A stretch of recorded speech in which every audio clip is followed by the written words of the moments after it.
Good afternoon, everybody. So as Karen has said, I'm going to start a panel discussion, and then I'm going to draw on you all as my second panel leaders in the second part to make sure that we're getting to the heart of today's focus, which is about research and policy working together. So obviously our speakers need no introduction, as you've heard from them, but I've started with some tricky questions for them to get us started. So, and I've warned Bridget already that I'm going to come to her first because you heard from her earlier in the day. So if we're thinking about how research and policy can work together, and we're thinking about that challenge, and you've all touched on some of the issues already, but what would be for you the biggest misconception about how research can inform policy? And there's microphones there. They should all be on. Yeah, it's working. Yeah, perfect. Well, I don't know if there's much left to cover after Charles Norman's very good presentation, but really I think one of the most impactful misconceptions that people have is that it's enough to publish a study and that it will find its audience. Yes. That people look at your academic paper and say, oh, great, that's exactly what I needed. That's not how it works. Most people don't even, unless you're working in academia, you don't even know how to go often and look up papers. And you may not have access to them. Exactly. If they're not open access, which is changing, but there's not always open access, or there's not a grey paper, other things. So, and then assuming that people can read through that paper and know that this actually matters for them because it's 10 or 15 pages where you're bringing a lot of information. So I think the greatest misconception that we have is because we do a killer study and we publish it, that we've met the requirements for getting it to policymakers. We actually have to digest it into new forms. We have to pound the pavement. We have to tell people about it. We have to find really creative channels to do that as well. Yeah, so you've got to move that knowledge out there. Exactly. Okay. Mary, what about from your perspective, the most, the biggest misconception in this process? I think, and it's just my opinion, that a misconception is that we look at it just from one narrow view. We actually need to take account of the wider, and something that Charles mentioned, we need to take a real world approach to how we look at research. So it's understanding what works for whom, and why, and in what circumstance, but also taking account of the social, economic and environmental impacts and how that translation of knowledge into policy is going to occur.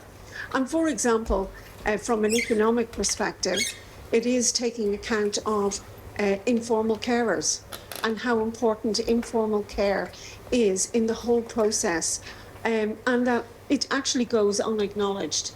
And a lot of the reason why it goes unacknowledged is because there's a great cost. There's a great cost, not both from a personal perspective for those caregivers who are giving that care, because often they have to they reduce their income. They incur great costs by actually caring for somebody in an informal setting rather than in a more formal setting. So I think it's about taking that more wider, holistic, person-centred approach in how we deliver care, but also how we translate that care from a policy perspective to be accountable for everybody in the society. And it's very interesting, Mary, because if you were to ask me, to describe a typical research study, broad and holistic are not words that I would use. They tend to be narrow and focused, so that can be a challenge. Charles, I know your presentation really focused on very practical things, but again, biggest misconception that you have seen in that connection between research and policy? If I were being unkind, I would say the fact we think our research is interesting. And the incentives around doing research are quite complicated, but they do include doing research that ticks boxes. It doesn't only include research that is well found in terms of understanding the problem it's trying to solve or trying to provide evidence around. And I would have to do a bit of mea culpa. I've done some really good studies that actually didn't produce any really good, useful information, but they did produce really good CVs. So, I mean, there's an element of that. I'm not I'm not wanting to overstate this, because particularly in an audience like this, people don't get into palliative care research if they are simply ambitious. Okay. Because it's not a good way forward if you're just simply ambitious. You get an extra 0 on every citation if you do something on a cancer trial or something of Okay. that sort. But I think quite a lot of the problem is we think we're more interesting than we are. And I think we can be more interesting than we are if we just spend a little bit more time trying to understand what are the dilemmas that people are facing that we might be able to help them with. Okay. I'm going to pause there for a moment and just throw out a reflection for the audience. I want you to think about those 3 misconceptions and ask yourself how often you have fallen foul of them. And ask yourself, when we get to questions, how would you seek the panel's support in moving past those misconceptions? So something for you to brew. And I'm going to come back to our panel for a second thought. I'm interested in the sort of the way... Bridget and Charles, you focused on the sort of the traditional research. The research, we think it's interesting. We think people will read papers. I'm really interested in the human side of that connection between research and policy, the relationships. And Charles, you talked about implementers. We know that there are, within knowledge transfer literature, that there are champions who can make a difference. For each of you, and maybe I'll start with Bridget again, when you think about the quality of relationships that make a difference in that collaboration, that translation, what would you share about a key thing about how to form relationships that will maximise that working? Thanks, Suzanne. I touched on it briefly in my presentation this morning, but for me, I think one of the key areas is for building a relationship with implementers or policymakers or people who are having to make this decision. So they're engaging with me to try to suss out what I know and what might be helpful. Is being transparent about who I am and what my motivation is. I think people, if they're not worried that you're trying to get something out of the exchange, that you're being honest about what you can and can't do and your limitations, I think is very helpful. And I described it earlier too. We have a tendency as researchers and as advocators at times to go in and talk about what the problem is and how big the problem is and how much the problem is being under-examined and not addressed, and there's a 5-alarm fire going on. And what I have found really helpful is acknowledging that there are challenges and not beating around the bush about them, but at the same time saying, and these are some solutions to it. I remember the first time I met Charles Normand, and he told me to be a successful researcher with Charles, don't want you to come to me with your problems unless you have a couple of solutions that you've worked through. And that's something I've carried through into lots of things. And I think it works really well with policymakers. Because what's the point of telling somebody, here's a big problem, and I don't know what you should do about it? It reflects that transaction that's going on. That's sort of what you can give them that can make their lives easier. Mary, what would you pick up on in relation to those relationships and how we can maximise their ability to leverage that change? Well, I would look at it from twofold. One, it's in relation to the participants, and it's those participants within the research that's key, because everybody's unique and different, and it's how you translate that voice. And I think that's really, really important because, real world research is based around real world people, and everybody is unique and different. From a policy perspective, and I know from research that we've conducted, it is around understanding, okay, what does the policymaker want? What is the reason why they're engaging in this research? And what do they want? And it's actually taking account of that, taking it into and shaping the research around what they think they want, but also basing it within the evidence and trying to find a common ground. Hence the reason I'm saying advisory groups and taking into account the wider input is really, really important in shaping what that policy context will be moving forward.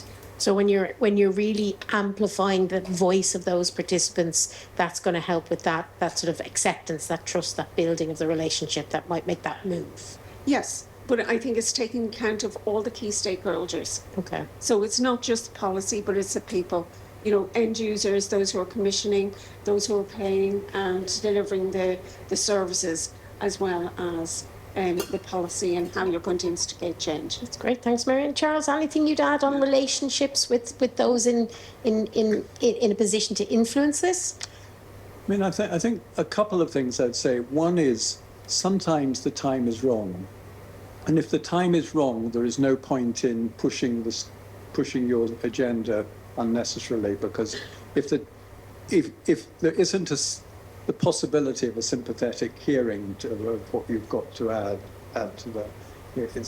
The other side of that, though, is learning to tell truth to power.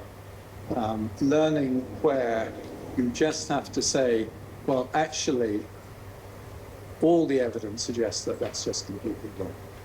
And there is no particular point in us having a long-winded discussion about this, because it's going nowhere, because it doesn't make any sense. It's not going the right way. But you can only do that if you built up an element of trust with people, where you can say, where they can say, he wouldn't be saying that just because he's very full of himself. He's saying that because he thinks there's a real problem here, and I should share that problem, and it will help if I do share that problem and I do understand it better. But telling truth to power does require an awful lot of time spent in building relationships, because people will only listen to you if you get past a certain point of trust, and they don't think you are simply running your own agenda and uninterested in the agenda they're in. And if I can stay with you for a minute, Charles, I mean, that's not easy. Like, learning those skills, learning the alternative dissemination techniques that make a difference, learning the skills required to engage meaningfully with stakeholders from lots of different backgrounds. Who's teaching us or helping us to develop these skills as researchers, professionals who want to shift policy? Well, the obvious answer to that's Ivan Yates, but that might not be quite the answer you were looking for. No, definitely not. I think you're right that it's really difficult to learn that, but it's not only learning skills and things, it's also learning some sort of judgment calls. Like, there are times when being funny is really useful, because people will often engage with you. And sometimes people like to laugh at themselves. They like to be told about their own foolishness. And they find it, if it's done in a kind-hearted way, it can often get them into the right mood to be more receptive. So sometimes you want to be deadly serious. And sometimes you want to be actually just teasing, because teasing can open up the possibility of questions. So you're reading the room and reading the people. You're reading the room. And obviously, things like speaking in a public place like we are now. Actually, the first time I gave a big lecture when I was a young lecturer, there were 400 people in the room. I had 2 sleepless nights before it. I was absolutely terrified of this. About a minute into that first lecture, someone in the front row started laughing at something I said that was mildly funny. And the tension broke in the whole thing. And in the last 50 years, I've just been the same as. So you were in the zone then? But, I mean, what happened there was I learned something about reading the room there. Yeah. And that was really important, because I knew whether to be more serious, sometimes to be quite boring even, with bashing away at things, sometimes to be more light-hearted, sometimes to be sympathetic, sometimes just get over it. You've got a problem that we're not going to solve for you because it's not solvable. But it's that connection again. Bridget, I could see you reacting to that question. Would you like to add your thoughts around who teaches us to have these skills? Who helps us to develop them? I feel like I came in sort of just at the end of the period where this wasn't something that should be taught to us as we train as researchers. So those of us who are going through academic formal training, like a PhD or other things, I think I came in as sort of the end of the cohorts where this wasn't part of the fundamental training. Now, I still see gaps in it, and even in my own school, we're working on doing more of this. But it is something that we should be learning as researchers, as like, how do you develop your methodology? How do you write a paper? How do you go to a conference? We should be learning, how do you write a blog post, or, what's the best way to communicate your research? what are the kind of conferences you should be going to meet people who are involved in this? Where are the advocacy groups who are working on this? Because sometimes that's the channeling. We think like if we email somebody in the Department of Health that they'll come back to us, and that doesn't usually. Sometimes it's about going to the NGOs who are working with them and have a communication. But these are all things that we're working on, trying to teach new PhD scholars as they're going through. But I appreciate not everybody in the room is doing this as part of a PhD and getting exposure to that. So I'm not quite as sure where we get people who aren't in that space, because I think I laughed a little bit because it made me reflect on how institutionalized I am. I'm like, sure, we're catching this because we're teaching it to people now. Well, wait a second. 3/4 of them probably aren't doing a PhD or in a PhD program or in an academic institution where that's happening. So it's always good to get a moment to go. Exactly. Step out of your bubble.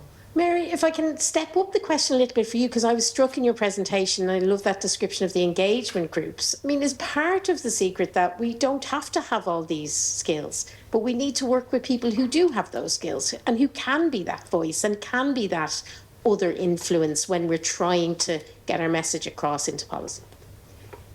Very much so. And I say this as somebody who went into academia after spending a long time nursing and diversifying into a number of other,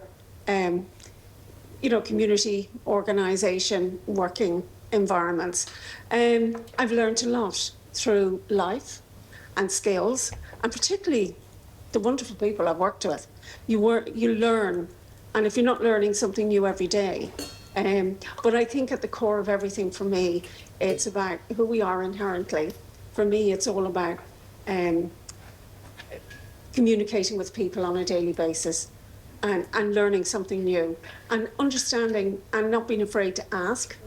And if I don't understand something, ask people how they've got around that. And yes, I know when I was doing my PhD, yes, there was the formal training, but equally I learned, and I still keep in touch with my supervisor. I've learned a huge amount, and I hope to continue through the rest of my career learning more. But I've learned a lot from my students as well, and that is how they, how over time things have changed, and taking account of that and adapting, and being agile. That's really, really important, because when I started nursing and where we are today, the environment has changed completely. And I'm talking about it in being a dual, I think now around care, but I also think about the economics of care. Okay, you brought that to the table. Okay, we're gonna bring the audience in now and do some questions. So we'll use some of the mics to take questions. But before I flip over, I am struck, and obviously we're here brought together by the Institute as an organisation that is committed to many of these things. In the knowledge transfer literature, there's a discussion of a concept of a boundary spanner, which when I first came across that term, I had mixed emotions about it, but it is about people and organisations that can cross those divides, that can translate, can reach out, can connect across. And I think the Institute works very hard to be that type of an organisation. And many of you will know, and you'll have seen in the presentations, are there to be those collaborators. Because I think we can't do everything. We can't always be as funny, and we can't always be as skilled in our dissemination, but we can be very skilled in our collaborations and smart. So it's just something that struck me. But we're going to take a few minutes for some questions from you all, so I hope you've been reflecting. Have we got a question in the room for our panellists about this connection between research and policy and how we can make that work? And we're not going to be like my first year undergraduate class and just look at me. Now, I have a question here. I have a question for Charles, and you touched on it a bit about speaking to power. And I've worked with Mary for the last couple of years, and we've really focused on a lot of, you see here, policy papers, discussion papers, white papers, green papers, to help groups and help various healthcare groups influence.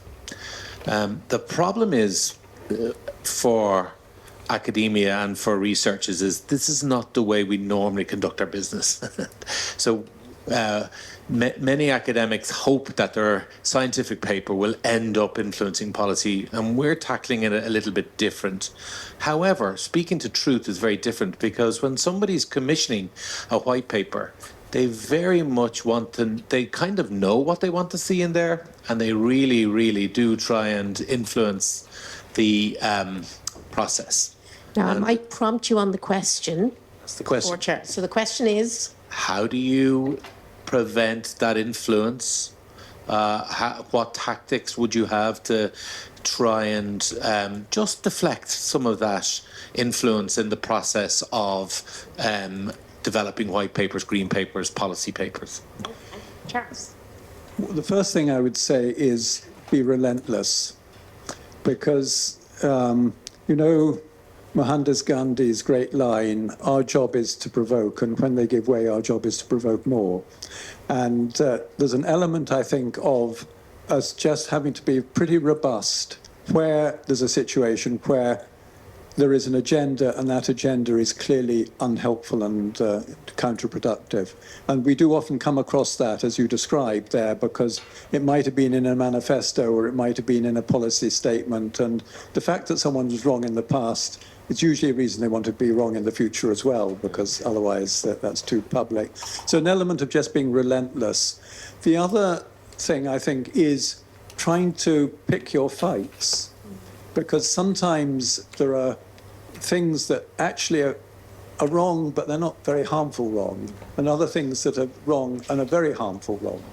And if you start off, it's rather like, you know, how we're not allowed nowadays to talk to our children like we were talked to, at least some of my generation were talked to. You've nowadays got to look for the positive side of things that they're doing. And to some extent, you know, I may disagree with you, Minister, on these 14 things, but luckily there's a 15th where we're absolutely on the same page. But there's an element, I think, of that. But I think the other thing is we've got to learn. We've got to learn to play a percentage game, because we're only going to win some of the time. And if we just obsess all the losses, we would all go and put ourselves in a dark room with a towel over our head, and that'd be the end of it. It does catch a lot of that side of that we have to be careful about becoming disillusioned that we're never going to have that impact. That is never going to happen. That's great. Thank you. Very great question. Another question from the audience.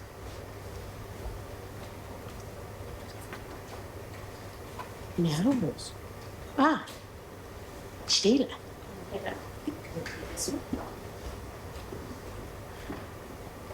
Can you give us some top tips on influencing international policy?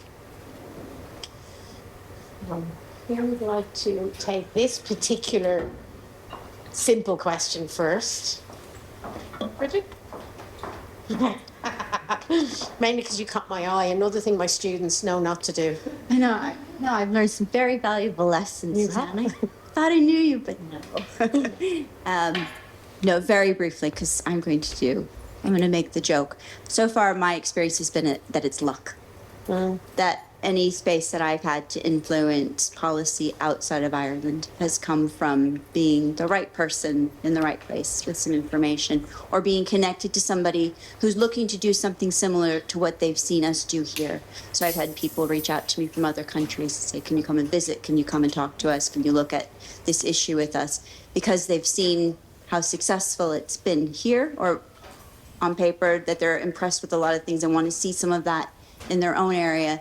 So they've contacted me for discussions, or to come and work on something with them, or to advise them on how they might go forward. So I know that there obviously are different experiences, but my own has been that it's been a bit of luck that people emailed me and had a nice chat, and I got an opportunity to support in that way.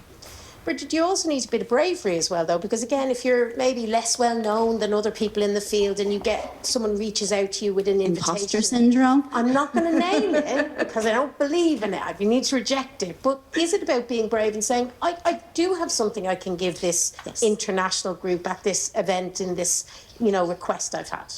Absolutely. I absolutely had to learn to be brave in it, and to not say, well, what do I have to offer? I'll send them on to my colleague who's done lots of this, because I was asked because I do have something to offer, and I know that I do. So there is something, you're absolutely right, about bringing the skills that you have and the knowledge that you have. And I mean, I've been able to travel to amazing places and meet people and support them with really important initiatives because I was brave and responded in it and tried to say, oh, maybe there's somebody else who could do this better than me. Okay, excellent. We've talked maybe one last quick question. No, I might then ask Mary. Mary, you said something which struck me, and that was that, you know, coming into academia as a nurse and looking at your profile and your work, you've worked with lots of other disciplines. Taking Sheila's question and twisting it a little bit, what about influencing policymakers from other disciplinary backgrounds? Is there anything you've learned about when you're across the table from, you know, someone who's very particularly discipline orientated, and you're trying to get them to come to your way of thinking? Anything you've learned? I think now we're all doing research that's very transdisciplinary. And yeah, for me, things like learning around AI, for example, has been a big challenge. And actually taking account that we can't work in silos anymore. So therefore, in sometimes, Sheila, it's about finding that common interest. So if that common interest is, for example, around palliative care, how do you widen your network? So in widening your network, it is around linking in with, and I know for me, it's around linking in with international networks. It's around national networks and feeding out. But a big thing is going to actual conferences, dissemination, even if it's just a poster. It's getting to talk to other people, sharing your thoughts, sharing your ideas. And that is quite I know sometimes it's required to be rather brave. And as nurses, we were always used to just getting on with doing things. So actually stepping out and being brave can be difficult. But I think if you think about it from a dissemination perspective, and making sure that you're going out and going to conferences and taking every opportunity to network is key. Excellent. I think that's a really note for me to finish on. So I'm going to say thank you to our panellists for their additional insights. And now we're going to hand over to our final speaker, who's going to be Kevin. So thank you all very much.